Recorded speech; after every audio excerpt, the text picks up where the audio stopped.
Déjà, on est au siège du Parti communiste français. Déjà, j'étais un pavé dans la mare. Je ne sais pas si ça passera, mais je ne comprends pas pourquoi le Front de gauche et le Parti communiste, enfin le Front de gauche, les députés en tout cas, ont voté pour l'état d'urgence. Je ne comprends pas. Pendant qu'en même temps, dans le journal L'Humanité, qui est quand même le journal du Parti communiste, tous les jours, à juste titre, s'ouvrent des débats sur l'état d'urgence et sur l'horreur de cet état d'urgence. Je connais tout un tas de camarades militants qui ont été arrêtés, qui sont certains assignés à résidence pour des raisons qui n'ont absolument rien à voir ni avec Daesh ni tout autre terrorisme. Ça, c'est la première chose. La deuxième chose, c'est que immédiatement, quand j'ai entendu Hollande parler de cette déchéance de nationalité, j'ai pensé tout de suite, peut-être parce que je revenais d'Algérie, j'ai tout de suite pensé que c'était une loi coloniale. C'est-à-dire que c'est une chose qui n'a pas beaucoup été développée.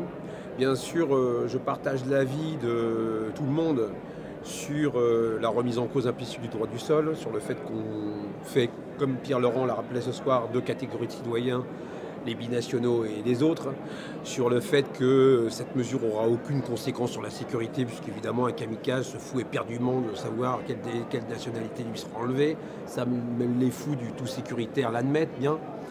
Mais pourquoi est-ce que je dis que c'est une loi coloniale, et là où c'est très grave aussi à mon avis, c'est que cette proposition ne serait pas dans le programme du Front National et François Hollande ne l'aurait pas mise en avant si jamais dans l'état d'esprit, dans l'inconscient collectif, ça concernait les franco-allemands et les franco-américains.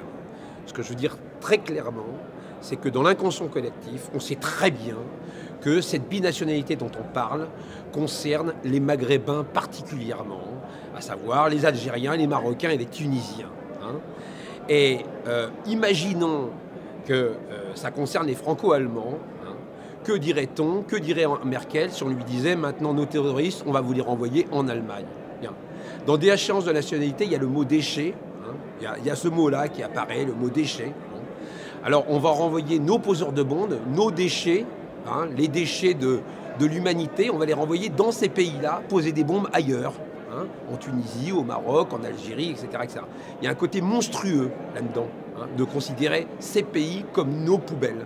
Encore une fois, si on pense que je vais trop loin, eh bien, prenons l'hypothèse si on savait que cette chose-là concernait les franco-anglais, franco-américains, franco-allemands, il y aurait eu tout de suite des réactions de toutes les diplomaties occidentales en disant « Mais attendez, ils sont nés français, vous n'allez pas nous renvoyer chez nous les terroristes comme une bombe chez vous. » Je veux dire, voilà, c'est bien parce que ça concerne des pays considérés comme subalternes que l'inconscient collectif accepte cette chose.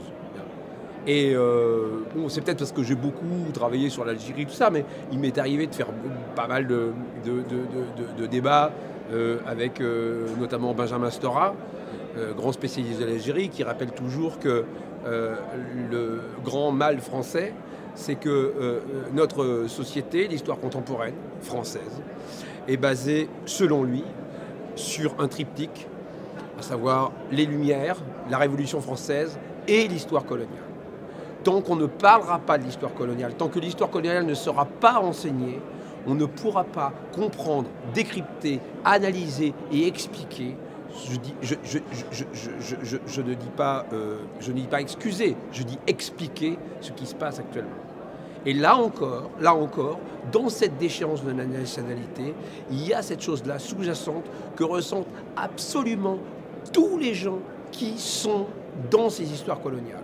Les premiers à m'avoir appelé, après que j'ai pensé à ça, j'ai pas eu besoin d'eux, mais c'est évidemment mes amis algériens, marocains, tunisiens, qui m'ont dit « Ah oui, donc vous allez nous renvoyer ceux qui sont les Français d'origine. » Et eux, régulièrement, ils analysent de toute façon cette chose-là. À chaque fois qu'ils regardent énormément la télé française, ils voient bien, à chaque fois c'est un Français d'origine marocaine. Quand c'est un Breton qui pose un problème, on ne dit pas un Français d'origine bretonne, un Français d'origine marocaine.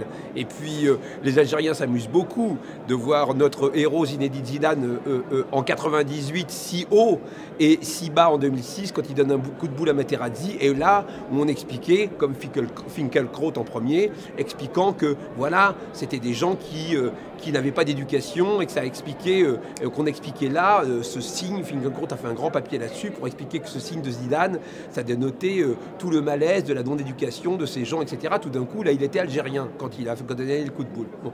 Tout ça, vu de l'extérieur, c'est très clair. Et là, évidemment, pour tous les gens d'Algérie, du Maroc, que tu dis, ils ont bien compris, hein, ils ont bien compris ce que ça voulait dire, la déchéance, enlever les nationalités françaises, ça veut dire récupérer tous ceux que nous n'acceptons pas comme français parce que d'origine de chez eux. Donc voilà, cette chose-là a peu été développée, mais moi, elle me tient à cœur.